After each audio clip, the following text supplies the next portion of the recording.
mostrar lo que hay. ¿Qué es lo que hay? Uno sentado en el trono. Gracias, Señor. Pero mira lo que dice aquí en el libro de Hechos. Vamos a leer en el libro de Hechos, el capítulo 7. Todos conocéis la muerte de Esteban. La muerte de Esteban, en el capítulo 7, versículo, Dios daba todo el testimonio de la ley, de los profetas y de lo que le había ocurrido al hijo, que ellos lo habían matado. Y al final, dice en el 53, dice, y vosotros que recibisteis la ley por disposición de ángeles y no la guardasteis, oyendo estas palabras se enfurecían en sus corazones y crujían los dientes contra él. Pero Esteban, lleno del Espíritu Santo, puesto los ojos en el cielo, vio la gloria de Dios y a Jesús que estaba a la diestra de Dios. Vio la puerta abierta y vio al Señor sentado en su trono. Fijaros que es la misma imagen de Apocalipsis, pero este hombre se anticipó años antes, solamente por un motivo, y lo vemos aquí. Y dijo, he aquí veo los cielos abiertos y al Hijo del Hombre que estaba a la diestra de Dios. Puerta abierta al cielo y tú ves a Dios en su trono. Sobre el control de tu vida. De lo que está ocurriendo en tu vida, en nuestro entorno, en nuestra congregación. Y para eso tenemos que subir un poquito más alto. Mira lo que dice aquí. Entonces ellos, dando grande voces, se taparon los oídos y arremetieron a una contra él. Echándole fuera de la ciudad, le apedrearon. Y los testigos pusieron sus ropas a los pies de un joven que se llamaba Saúl. A este hombre, para poder tener esa visión, tuvo que dar un testimonio tan tremendo. Este hombre no era un apóstol, no era ustedes saben, no era un profeta, no era un gran predicador, era un diablo, pero lleno del Espíritu Santo. Y tenía una palabra tremenda, porque el mensaje de Hechos, capítulo 7, tenía una palabra tremenda, y un testimonio y un valor. Ahora, este hombre cedió el control de su vida, para poder tener esta visión clara y poder dar su vida. Él sí puede decir, si merezco, que merezco. Y aquí solamente hay dos tipos. Yo siempre recuerdo el hermano Ed, que hablaba acerca de que solamente había dos tipos de personas, los crucificados y los crucificadores. Bueno, aún en base a eso, solamente había dos tipos de personas aquí, los que tiraban piedras y los que la recibían. ¿Sí? No había otros tipos, no había otro tipo de gente allí. Unos estaban tirando piedras y otros la recibían, solamente cediéndose al control de Dios. Esto es tremendo. Esto es poder decir, es que a mí no me importa dar la vida por aquel en el cual he creído. Y dar la vida está en muchas áreas. Pero, primeramente, lo más esencial de nuestra vida es que tú y yo perdamos el control. A mí me cuesta la vida perder el control.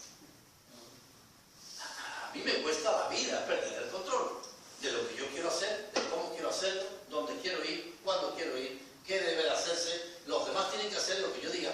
Control, control, control. Y si no, yo me enojo. Mirad lo que decía Ana. Dice que ella se fue y comía, ya comía. Y dice, y nunca más estuvo triste. Y había hecho una promesa tremenda. Llegó a su hijo. Nunca más estuvo triste.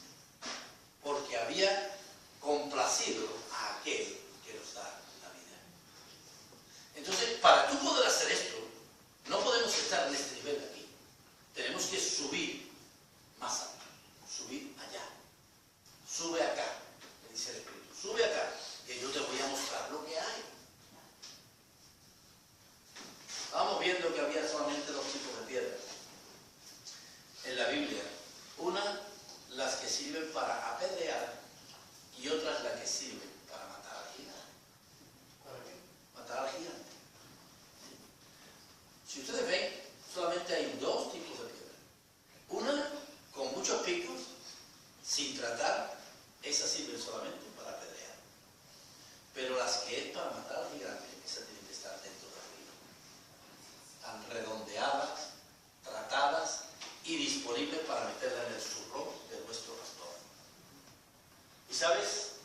veíamos también esto, y es que esa piedra es la única forma que tú y yo tenemos para matar a nuestros gigantes.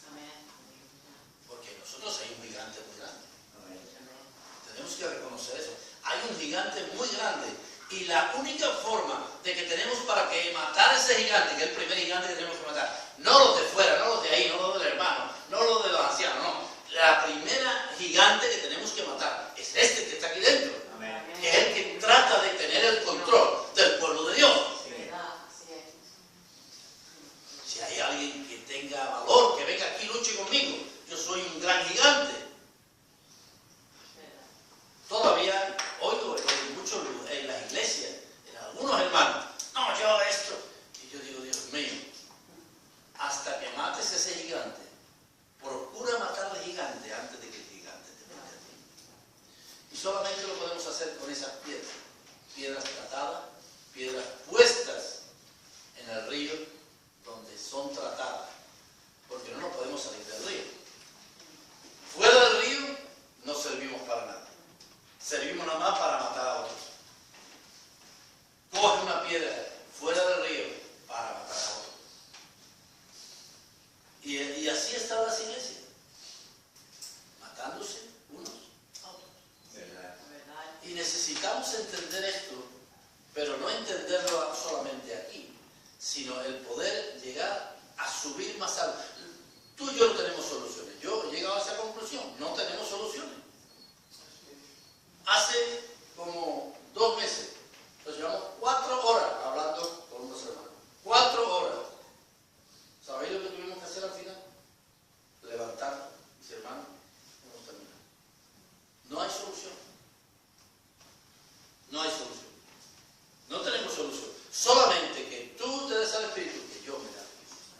Que yo pueda subir más alto para poder relacionarnos en un nivel que no conocemos todavía.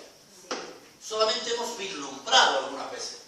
Cuando tú has dejado el control, cuando el otro deja el control, entonces hay un nivel donde tú puedes ver que hay está la puerta del cielo abierta. ¿Qué es lo que hay ahí? Ahí hay una provisión para tu vida. Y ahí tú sabes algo, que tú dejas el control y Dios tiene el control. Tú estás viendo al Señor sentado en su trono. Y eso significa que Él es el que manda. Tú no mandas, yo no mando, Él es el que manda. Y para eso tenemos que dejarnos, aún muchas veces de ser aprender. Sí, bueno, si Dios me defiende, salgo de aquí con vida. Y si no, vamos para adelante. Eso es perder el control. Si vais a Ezequiel, es una escritura también muy conocida.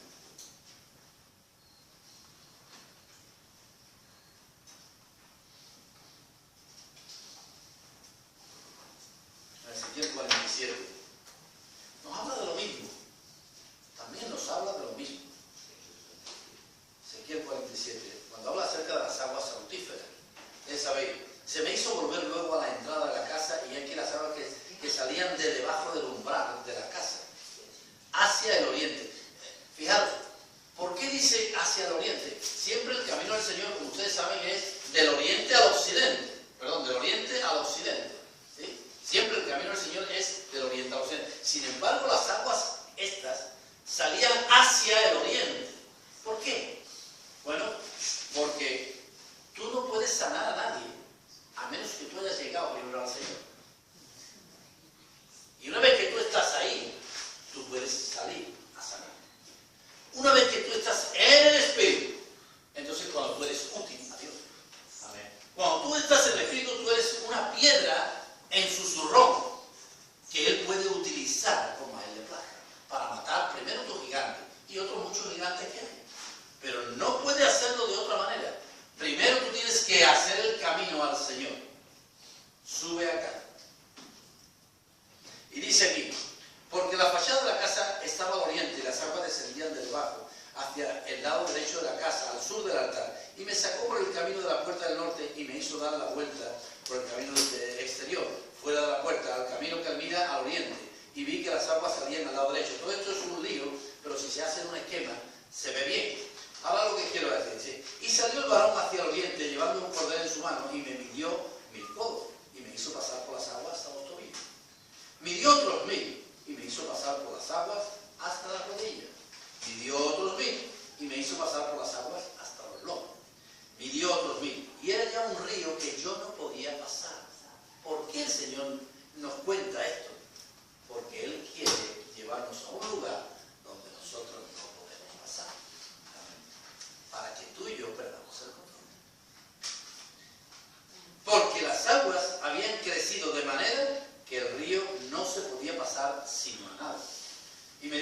Cristo, Hijo de Hombre, después me llevó y me hizo volver por la ribera del río. Y volviendo yo, vi que en la ribera del río había muchísimos árboles, a uno y otro lado. Y me dijo, estas aguas salen a la región del oriente y descenderán a la Arabá, y entrarán en el mar, y entradas en el mar recibirán sanidad las aguas. Y toda alma viviente, esta escritura me encanta, porque dice, y toda alma viviente que nadare por donde quiera que entraren estos dos ríos, vivirá. Yo pregunto, ¿por qué si está vivo la va a hacer vivir? Lo voy a leer otra vez. Y toda alma viviente, así que estaban vivos, que nadare por donde quiera que entraren estos dos ríos, vivirá. Bueno, él, como decíamos, como estaba diciendo Oliver antes, yo creo que en la permanencia como alma viviente que somos, porque somos un alma viviente, todavía no somos un espíritu vivificante, estamos permaneciendo en ese estado vivos, no muertos, no moribundos, no como el del buen samaritano, no, estamos vivos permaneciendo en la palabra que Dios nos ha dado. Entonces vamos a poder entrar por ese lugar y Dios va a vivificar tu vida. Eso es lo que está diciendo. Porque la sanidad no es que Dios te sane tu cuerpo. La verdadera sanidad de la que está hablando aquí es que Dios transforma de un alma viviente a un espíritu vivificante.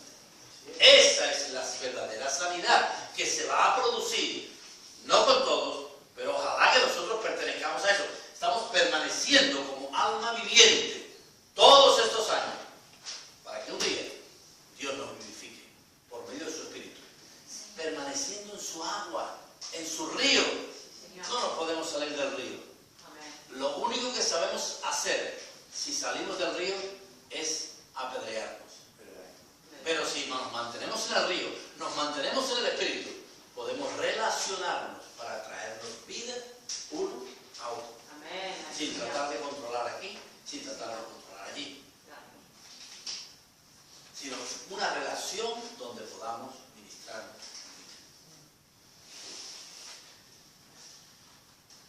Dice, el final dice, a su tiempo madurará, porque sus aguas salen del santuario. Salen del santuario. No van al santuario, sino salen de allí. Por eso primero tenemos que ir a donde Él está. Al lugar y a la estatura donde Él está. Y después de allí podemos hacer algo.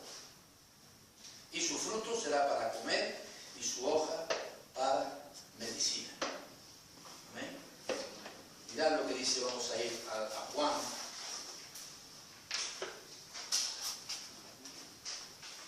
Vamos a ir a Juan capítulo 15.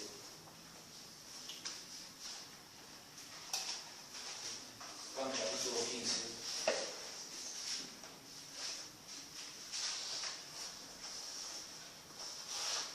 Dice, yo soy la vid verdadera y mi Padre es el labrador.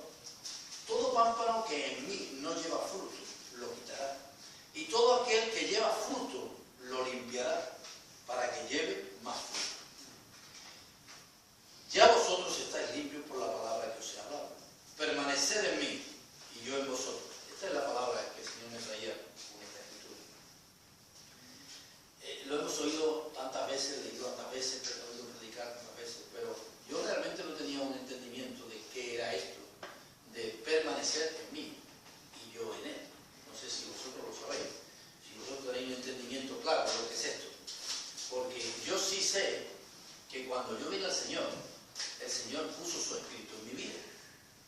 Somos como un recipiente que el Señor puso el espíritu en nuestra vida. Y aún la Biblia nos exhorta a decir que tenéis que ser llenos del Espíritu Santo. No solamente un poquito del principio, sino llenos del Espíritu Santo. Ahora, ¿qué es permanecer en mí y yo en vosotros? ¿Qué significa eso?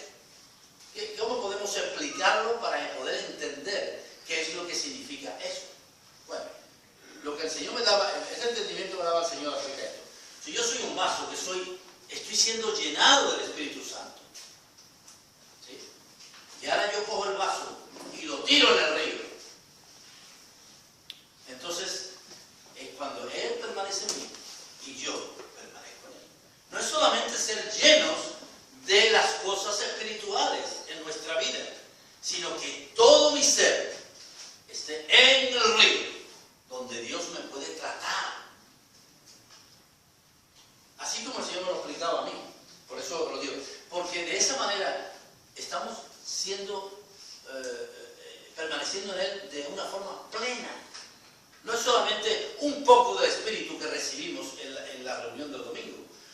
solamente en una convención que somos llenos del Espíritu, mucha palabra, la unción, esto, aquello, sino que yo permanezco con mi vaso en el río.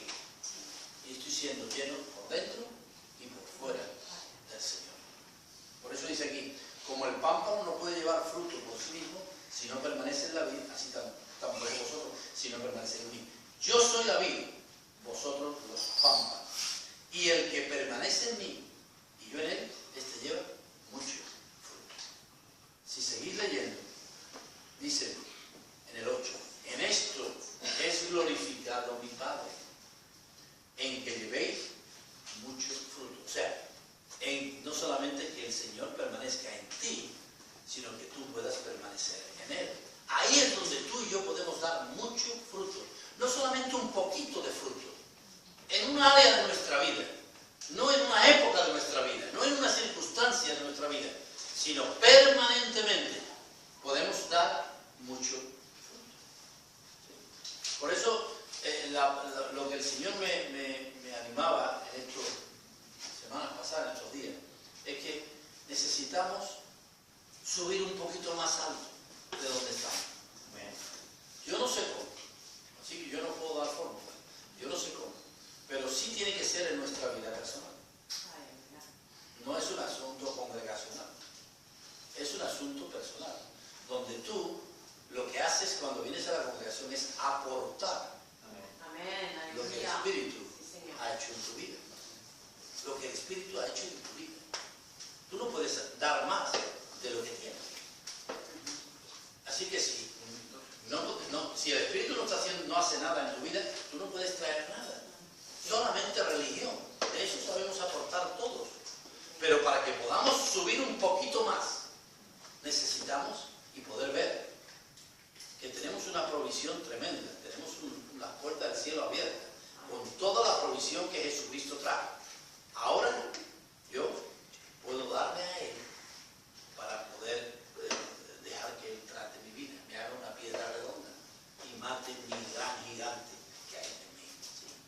Así que solamente quiero leeros, traía una cosita aquí, quiero leeros muy cortita, con esto termino. Que leí el otro día en la iglesia también. Es un autor, Tozer se llama, A.W. Tozer. Este hombre escribió esto. Habla acerca de la vieja cruz y la nueva. ¿Sí? Dice, la vieja cruz no tenía relaciones con el mundo. Para la orgullosa carne de Adán significó el viaje del final. Hizo efectiva la sentencia impuesta por la ley del Sinaí. La nueva cruz no se opone a la raza humana. Más bien es una amistosa compañera. Y si se entiende correctamente, es la fuente de océanos de buena y limpia diversión e inocente disfrute. Deja que Adán viva sin interferencia. La motivación de su vida no es alterada. Sigue viviendo para su propio placer.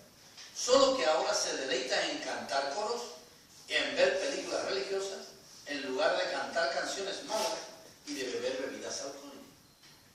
Está hablando de la nueva cruz. El énfasis sigue estando en el disfrute, aunque la diversión se encuentra ahora en un plano más alto moralmente, sino intelectualmente. Dice, la nueva cruz promueve una aproximación evangelística enteramente nueva y diferente. El evangelista no demanda abnegación de la vida vieja antes de que una nueva vida pueda recibirse. Él no predica contrastes sino similitudes. Busca centrarse en el interés público, mostrando que el cristianismo no hace ninguna demanda desagradable. Más bien ofrece la misma cosa que el mundo, solo que en un plano más alto. Sea lo que sea aquello que en el momento esté buscando un mundo enloquecido por el pecado, es revelado inteligentemente como aquello que precisamente ofrece el Evangelio, solo que el producto religioso es malo. La nueva cruz no mata al pecador, lo redirige. Lo lleva a una forma de vida más gozosa, más limpia y le mantiene su dignidad. persona autoafirmada le dice, ven y afírmate para Cristo. Al egoísta le dice, ven y disfruta de la emoción de la comunión cristiana.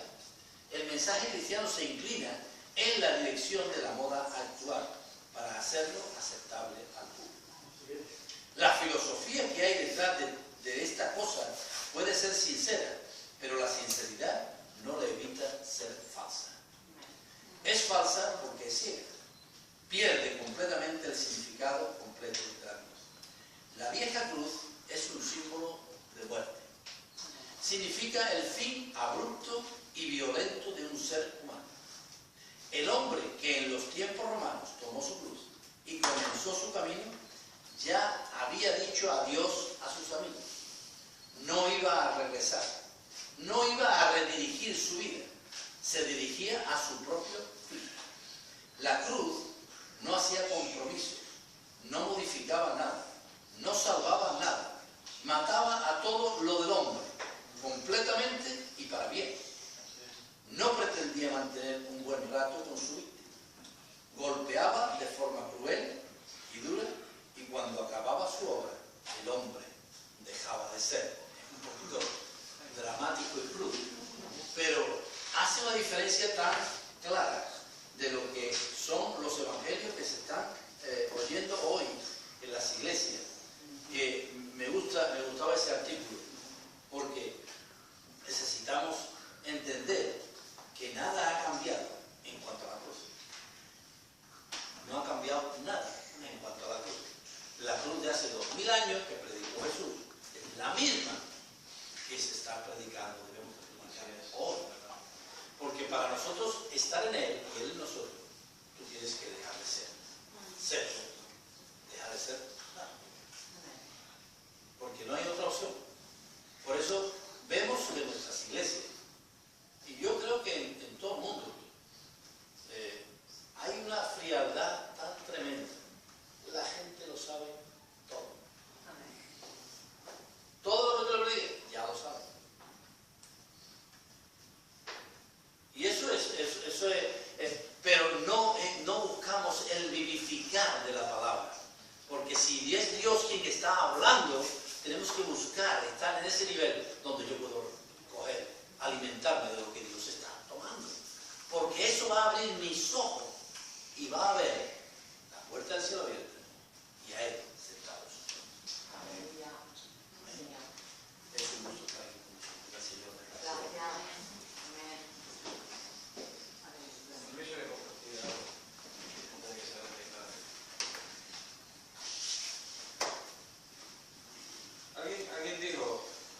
Alguien dijo que no echamos una carrera de velocidad, sino una carrera de fondo. Y la exhortación que hemos oído en esta mañana nos dirige a eso, que no es que lo hayamos ya alcanzado, sino que tenemos que permanecer todavía en esa misma esperanza de vida nueva que Dios nos ha dado. Y aún extendernos más, porque ya no nos vale ya simplemente con permanecer, sino nos tenemos que extender aún más allá. ¿Hacia dónde? Como decía Eugenio, cuando Eugenio me estaba hablando, el Señor me estaba trayendo una escritura que estaba meditando anoche en Efesios, y un manifestador del Señor, porque ¿cuál es el propósito? Muchas veces yo creo que empezamos, estos días le estoy dando mucha vuelta a la cabeza en referencia al propósito de Dios, ¿no? ¿Cuál es el propósito de Dios? Y siempre me viene ese versículo a la cabeza de todas las cosas ayudan a bien a aquellos que son llamados por forma de propósito. Y yo muchas veces le digo, Señor, quita ya un poquito este versículo de mi cabeza porque me vuelvo como repetitivo. Pero es que Dios me está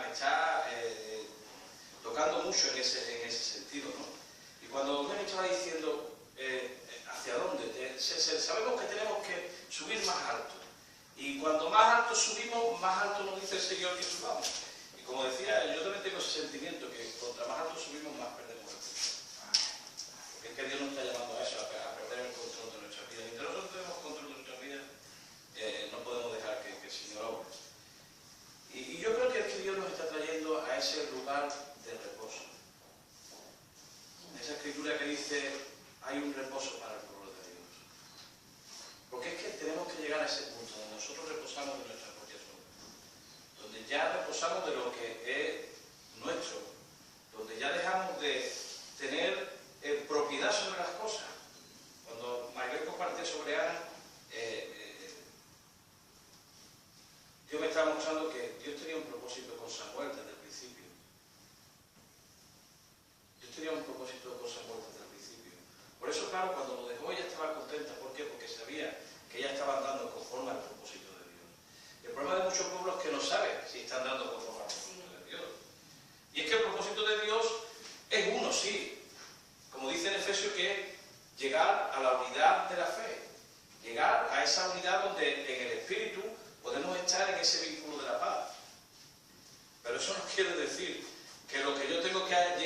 para alcanzar ese punto es lo mismo que tienes que hacer tú.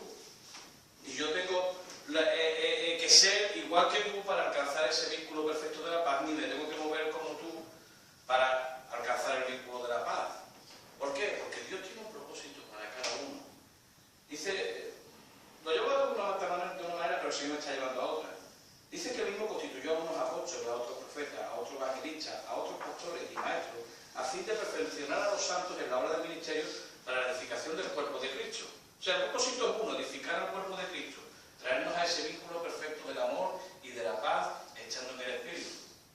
Pero a cada uno, conforme ha sido llamado, y dice en el versículo 7 de este capítulo 4 de Efesios, a cada uno de nosotros fue dada la gracia conforme a la medida del don de Cristo.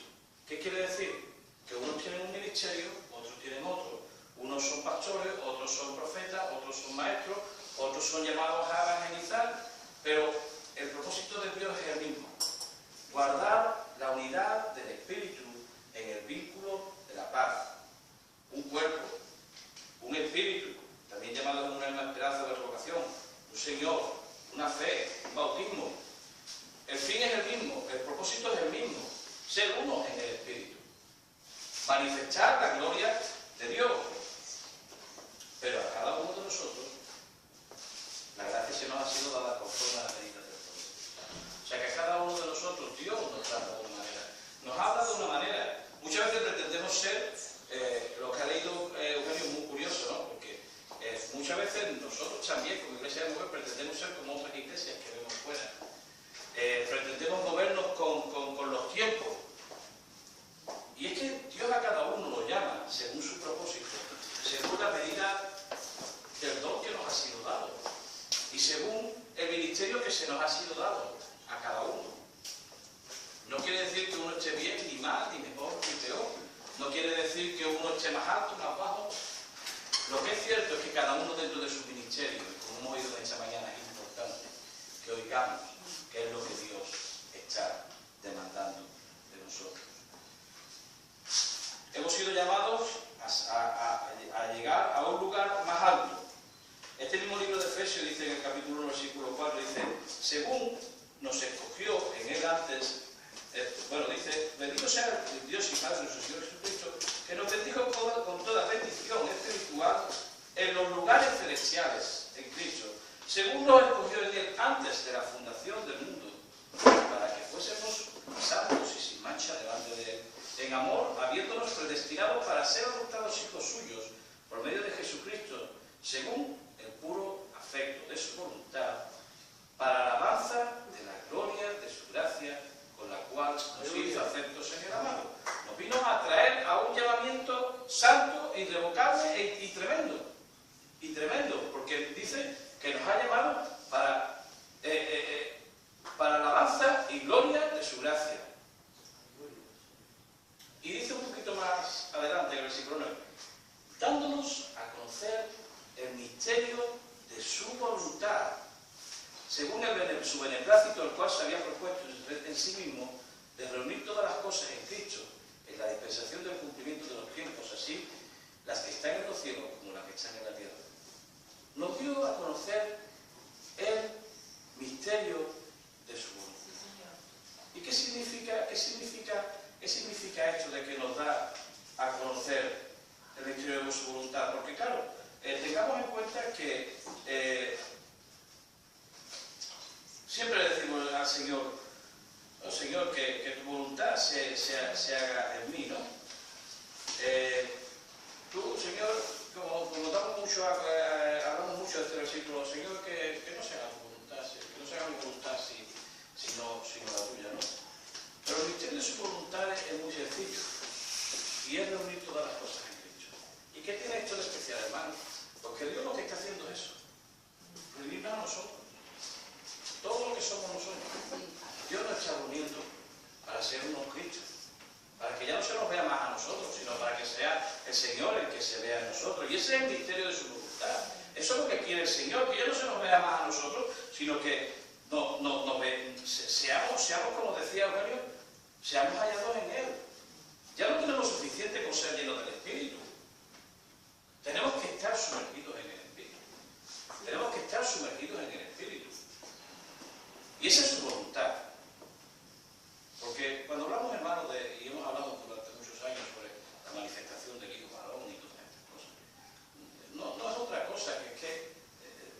a ser uno con Cristo, con la cabeza, que es Él. Y somos ya no se ve la gloria nuestra, sino que se ve la gloria de Dios en nosotros. Por eso es tan importante, ¿no? De que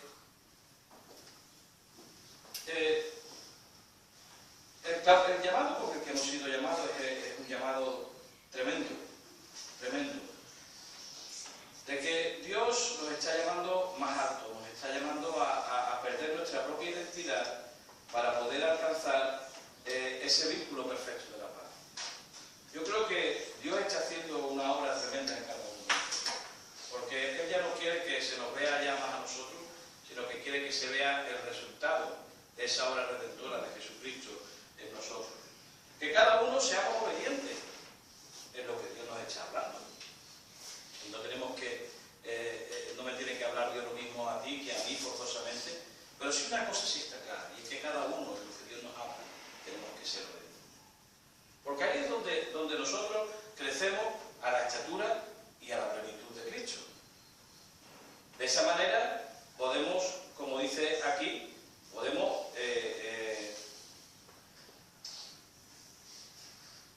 en el versículo 17, de esa manera el Señor puede darnos espíritu de sabiduría y de revelación en el conocimiento de Él. Podemos ser alimentados, podemos entender y podemos crecer a la estatura y a la plenitud de Cristo. Dios, como digo, tiene un propósito en cada uno de nosotros. Y Él lo hace de manera que ni siquiera nosotros nos podemos gloriar. Leía en el capítulo 2 que dice: y Él os dio vida a vosotros cuando estabais muertos en vuestros delitos y pecados. Y resalto el versículo 7, donde dice: para mostrar en los siglos venideros, en estos tiempos. En aquel tiempo Pablo hablaba de los siglos venideros, pero ahora estamos hablando de estos tiempos. Para mostrar en los siglos venideros las abundantes riquezas de su gracia en su bondad para con nosotros en Cristo Jesús. Porque por gracia sois salvos, o sea que somos salvos por la gracia de Dios, no somos lo que somos por la gracia de Dios, no tenemos nada en lo que gloriarnos, porque todo lo que tenemos, todo lo que poseemos, y aún cualquier don que podamos tener, proviene de parte de Dios. Y esto no es de nosotros. Esto es lo que a mí me tocó quizás en mayor manera, que esto ni siquiera es nuestro, o sea que no nos podemos gloriar ni siquiera de poder tener un don de parte de Dios. O sea que ni siquiera nos podemos gloriar de llamarnos el mover de Dios, no nos podemos gloriar ni siquiera de que Dios tenga misericordia de nosotros y se derrame de una manera tremenda, ni siquiera nos podemos gloriar de eso. Dice: porque por gracia sois salvos por medio de la fe, y esto no de vosotros, pues es don de Dios. No por obras para que nadie se gloríe, porque somos hechura suya, creados en Cristo Jesús, por las buenas obras, cuales Dios preparó de antemano para que anduviésemos. O sea, hermanos, no podemos gloriarnos por nuestras obras, porque nuestras obras, todo lo que hagamos es como trapo de inmundicia delante del Señor. Ni tampoco podemos gloriarnos por ser llenos del Espíritu, ni por tener un don de Dios, ni porque Dios todavía tenga misericordia de nosotros. Porque ni siquiera esto nos pertenece, esto es don de Dios, es por la gracia de Dios. Pero Dios, como dice la Escritura, nos tomó cuando estábamos en nuestro delito y en pecado, y nos está llevando, como estamos oyendo esta mañana, a ese lugar, donde damos nuestra vida. Ahora lo que Dios fue su vida. Eso lo entendéis las mujeres mejor que los hombres. Porque dijo: vosotros lo sentí dentro, y cuando es parte de vosotros, parte de nosotros también, pero de alguna manera vosotros lo sentís más. Y yo creo que ahora lo que hizo fue eso, dar lo que era su vida. Y Dios está pidiendo de nosotros nuestra vida. Dios está pidiendo de nosotros cada día más. Y está reclamando más. Pero podemos hacer las cosas, como hemos oído en esta mañana, de una manera en la que nos amargamos, dejamos de entender las cosas porque todavía nuestra carne nos duele. Pero cuando uno entiende que uno llega al entendimiento que nada es nuestro, que todo es de Dios, y lo que tenemos y lo que somos por su gracia, uno puede darle a Dios lo que es de Dios y poder vivir con alegría. ¿Por qué? Porque uno ya, primero porque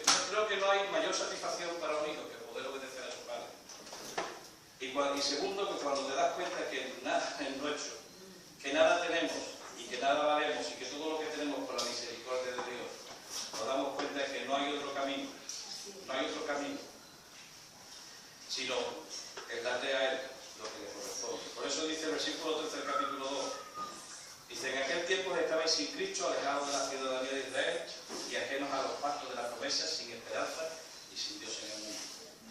Pero ahora en Cristo Jesús, vosotros que en otros tiempos estabais lejos, habéis sido hechos cercanos por la sangre de Cristo. Concémonos en eso, hermanos, en que Dios nos está acercando. Como decía Robenio, nos llama más alto. Contra más alto subimos, más cerca estamos del Señor. Más perdemos el control, pero más se acerca. Como dice la Escritura, hoy estamos más cerca del día de nuestra salvación que el día que creímos. Y eso es lo que nos mantiene, hermanos. Que aunque no lo hayamos alcanzado, todavía nos seguimos extendiendo a ese supremo llamamiento que Dios nos está haciendo. Así que andemos como hijos de luz, hermanos. No participemos en las obras de la iniquidad, en aquello que es malo, en aquello que no nos trae a ningún beneficio, sino más bien, como dice la Escritura, sometámonos los unos a los otros en amor, vivamos una nueva vida en Cristo, donde ya dejamos la iniquidad, donde dejamos todos los deseos que son engañosos, pero nos renovamos y nos vestimos como un nuevo hombre, que ha sido creado según Dios, dice la Escritura, en la justicia y santidad de la verdad. De esa manera, como comenzaba yo leyendo en esta mañana, dice que constituyó a unos apóstoles, a otros profetas, a otros evangelistas, a otros pastores y maestros, a fin de perfeccionar a los santos para la obra del ministerio, para la edificación del cuerpo de Cristo, hasta que lleguemos a la unidad de la fe y del conocimiento del Hijo de Dios, y que dice, a un varón perfecto, a la medida de la estatura de la plenitud de Cristo. No nos podemos quedar donde estamos. No podemos conformarnos y decir, hasta aquí yo he crecido, Señor, y yo ya, hasta aquí, yo ya estoy. No. Hemos sido llamados a alcanzar la estatura de la plenitud de Cristo. Y mientras no lo hayamos alcanzado, tendremos que seguir subiendo y subiendo y subiendo, hasta que lleguemos a esa estatura y esa plenitud. Como dice el versículo 15, sino que siguiendo la verdad en amor, crezcamos en todo aquel que es la cabeza, esto es Cristo. Amén.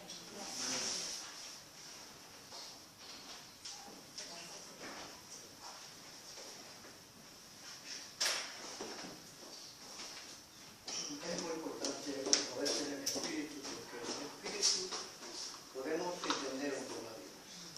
En el Espíritu podemos escudriñar el corazón del Señor para conocer su voluntad, para darle perfecta para nosotros. Estamos en el Espíritu, no conocemos su voluntad y es difícil poder ser la voluntad de Dios cuando no la conocemos. Si queremos que sea la voluntad del Señor, tenemos que procurar saber cuál es la voluntad de Dios. Si todos conociéramos la voluntad del Señor, pues no seríamos genuinas, porque no sería difícil, pero es necesario que conozcamos el Señor. Bueno, esta mañana yo lancé como varias planificaciones como un poquito fiscal.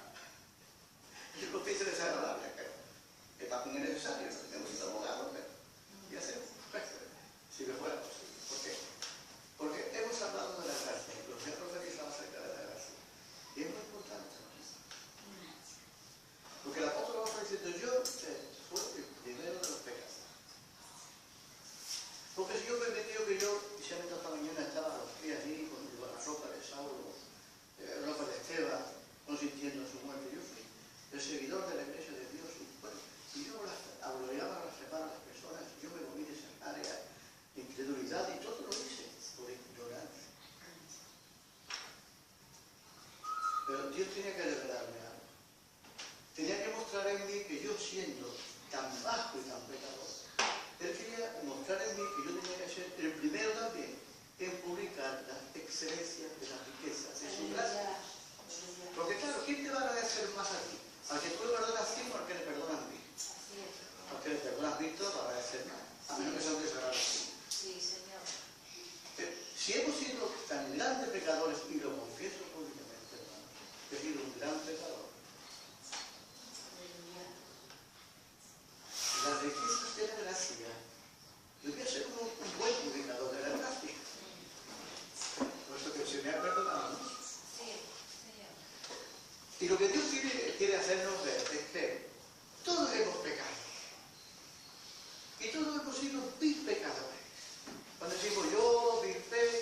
que sí. Porque a veces lo cantamos, pero no lo entendemos. Y sí, hemos sido cristianos. Y ahora lo que Dios quiere manifestar, pero para eso, para publicar las excelencias de la gloria de su gracia, Dios tenemos que permanecer justo, ¿verdad? Dios hablando lo mismo, eso es lo mismo. Eso es cosa.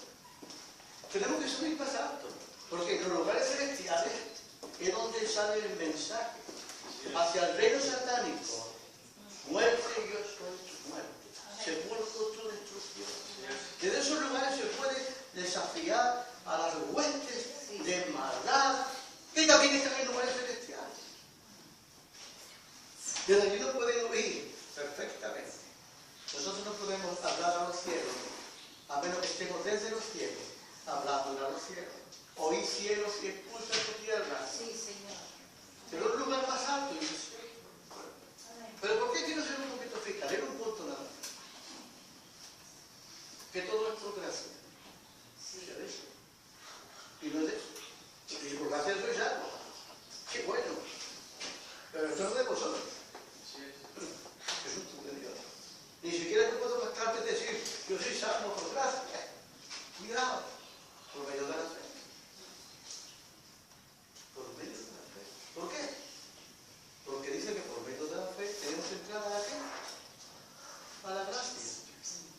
Y queremos alcanzar la gracia sin fe. Y sin fe esto es imposible, hermano. Cuidado con esto. Sí. Porque podemos pensar que estamos bajo la gracia y estamos bajo la ley. Y cuando estamos bajo la ley, ¿qué ha pasado? Eso de la gracia de Cristo. Cuando nosotros nos vamos por la ley, estamos cayendo, ¿verdad?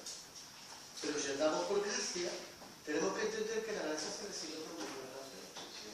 Porque por la fe tenemos no solamente entrada a la gracia, sino que tenemos entrada a la gloria y a la esperanza de la, o sea, a la esperanza de la gloria. Por tanto, todo esto va, diríamos, en una madeja. Todo esto es un misterio, y Pablo lo llama un misterio. Dice Pablo en el libro de Efesios, porque todo lo relacionado a él. Dice, si vosotros lo leéis atentamente, yo no voy a leer ahí, porque no puedo leer, pero bueno, de alguna manera están por ahí dentro. Si vosotros leéis atentamente, podéis conocer cuál es mi conocimiento del misterio de Cristo. Misterio que antes estaba suspendido, no se conocía, pero que ahora Dios está revelando por sus santos profetas. Luego más adelante nos diré cuál es el misterio, porque todos saben. Pero es curioso, porque la palabra esta mañana nos lleva a un libro difícil de entender. Yo estaba en el Espíritu del Señor y entonces oí el sonido de trompeta detrás de mí y era como una tempestad, como un trueno, y me habló. Porque Dios habla así, un sonido de trompeta. Son los ángeles, porque los ángeles tienen el ministerio de tocar las trompetas. Y luego en Apocalipsis los ángeles tocan las trompetas. Dice, un ángel potente llenó la tierra con la gloria de Dios. Y dijo, todos los reinos vienen a ser de Jesucristo. Aleluya. Todos los reinos de este mundo han venido a ser de Jesucristo. Aleluya. Y Dios ha declarado el misterio. Y tú dices, bueno, todo se ha consumado, todo el misterio de Dios. ¿Qué misterio? Un misterio que estaba escondido. Pero que Dios está revelando a sus santos por medio de los apóstoles y profetas. Y el misterio de la iglesia. Dice, bueno, y tú te quedas así y dices, bueno, pues ya está terminado todo. No. Pero tú, Juan, es necesario que sigan profetizando naciones y reyes y culturas y tribus y pueblos. Yo decía, pues todavía no ha terminado todo. El Apocalipsis es un libro difícil, pero si tú puedes estar en el Espíritu, te darás cuenta que todo no termina con la manifestación de la gloria de Dios. Que ahora empieza el ministerio quíntuplo, que Dios ya ha perfeccionado. Porque ese ministerio se está siendo perfeccionado, pero cuando llegue a su apogeo y a su conclusión final, será un ministerio perfecto para elevar el Evangelio eterno. Y si un ángel salió del trono de Dios, llevando el Evangelio eterno a todas las naciones. ¿Qué ángel es ese ángel? Es el ángel de Jesucristo, es su cuerpo. Porque nosotros cuando venga el reino de Dios, ya no seremos hombre y mujer y tal y cual. Eso que tenemos, ángeles de Dios. Y el ángel de Dios, por encima de todo, la conclusión, el cuerpo de Cristo es el ángel de Jesucristo. Ese es el que llena la tierra con su gloria. Es el ángel que iba delante de Israel. Aunque cada uno tenemos nuestro propio ángel, dice el ministerio, está en la escritura. Entonces, ¿qué haremos? Ese ministerio quíntuplo, llevar el evangelio eterno a todo el pueblo, tribu, llevando la gloria de Dios, llevando el ministerio de Jesucristo. Ya no como almas vivientes, porque nuestras almas vivientes, y eso lo prediqué, porque no pasaba, por eso digo que es actual. Nuestra alma viviente tiene dos inclinaciones, o a la carne, la cual tiene la simiente de corrupción y el poder de transformarnos para el infierno, o si nos arrimamos al Espíritu, somos un Espíritu con el Señor, lo cual tiene una simiente de incorrupción. Depende de lo que tú tu alma la inclines, porque somos almas vivientes, estamos en la iglesia, pero podemos tener tendencia a inclinarnos un poquito peligrosamente a alimentar nuestra alma. Entonces podemos crear hasta ahora. Yo, si fuera escritor, si yo supiera escribir, eso que tú has leído lo hubiera escrito yo. Porque eso es lo que está justo en mi espíritu. Eso que tú has leído, yo lo hubiera escrito. Más que no sé escribir. Pero eso. Podemos intentar hasta una nueva religión. Con alma, ¿verdad? Con alma, pero sin espíritu. Sí. Y podemos la tendencia a, bueno, crear un mensaje paralelo que es lo que hace el diablo. Sí. Siempre que tiene una gran revelación, que trae una revelación paralela, pero diferente, matizada. Por eso dije que voy a ser un poco eficaz, cuidado. Con eso, predicar una cruz matizada, ¿verdad? Un poquito light.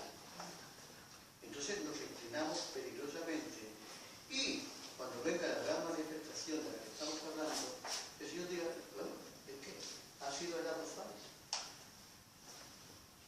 Tú no puedes estar en el reino. Y no porque Dios lo quiera, no, sino no puedes entrar porque ninguna cosa inmunda o que tenga mentira puede entrar en el reino de Dios. Porque tú no te vas a encontrar en muchos lugares donde tú no quieres estar. Y Dios no va a formar entrar en el reino. Pero si tú, alma, enriqueces unido al Espíritu de Dios, vas a formar una unidad con Él. Y entonces yo te diré, bendito de mi Padre, el reino que has heredado por Jesucristo mismo. Y eso es tan simple, hermano, como, bueno, esto es el ABC. ¿Dónde está el misterio que ese ángel dice, se ha consumado el misterio de Dios? Pues ese misterio, Cristo en vosotros. Cristo en vosotros es la esperanza de la gloria. La esperanza de la gloria de quién? De la creación, que está guardando la manifestación de los hijos, de la gloria de Dios. La creación está viviendo como gemía esta hermana Ana, porque quería tener un hijo, y porque ella quería un hijo para Dios, y Dios quiere un hijo para sí, y también el Espíritu está viviendo dentro de nosotros, porque queremos ser ese hijo de Dios, no adoptado, porque el hijo adoptado es el que Dios está esperando a ver la resurrección, porque la resurrección va a probar quién son los hijos legítimos o los hijos adoptados. Ahora somos hijos adoptados hasta que venga nuestra resurrección, porque la resurrección va a probar si somos hijos legítimos o ilegítimos. Porque el que está en Cristo resucita, pero el que no está en Cristo, hermano, no va a resucitar. Dice, esa es la muerte segunda. Así que predicar sobre Apocalipsis es algo tremendo. Yo me gozaba con lo que me gustaba. Bueno, me he gozado con todo. Pero, porque Apocalipsis es un libro muy revelador, pero hay que estar hay que, entonces Dios está dando lo mismo, tanto en Sevilla como en la India. Y eso, bueno, para mí es motivo de satisfacción. Dios está hablando, pero también está Dios, de alguna manera, que aseguremos nuestra salvación, hermano. Si a mí me gusta el hermano Vale cuando habla es porque dice, bueno, ya lo que ha hablado yo lo sé, y lo que habla siempre más o menos, sí, pero él está asegurando que tú entiendas, porque te está como diciendo, cuidado. Es como un disco, ¿no? Que te dice, cuidado. Y eso es lo que yo entiendo, porque yo cuando oigo digo, bueno, es que he cogido cinta de la convención pasada, casi lo mismo. Pero sin embargo hay como una advertencia. Cuidado, porque podemos inclinarnos hacia una religión, una laicidad laica, donde todo es posible, todo me es permitido. Y podemos decir, todo me es lícito. Pero nunca pensar, pero no todo me conviene. Entonces hay que procurar poner la balanza un poquito de orden en este asunto. Porque hablamos muchas veces muy ligeramente. Donde parece que todo nos es permitido. Bueno, pues todo nos es permitido. Y lo que a veces tenemos que tener cuidado. Porque no nos vamos a poner. Bueno, ya me he entendido demasiado. Vamos a levantarlo, hermano. Ha sido un tiempo muy bueno. Podemos decir esta reunión aprobada. El Señor ha sido aprobado. Dice Pablo. Ha sido aprobado por nosotros. Con una gran manifestación de su palabra.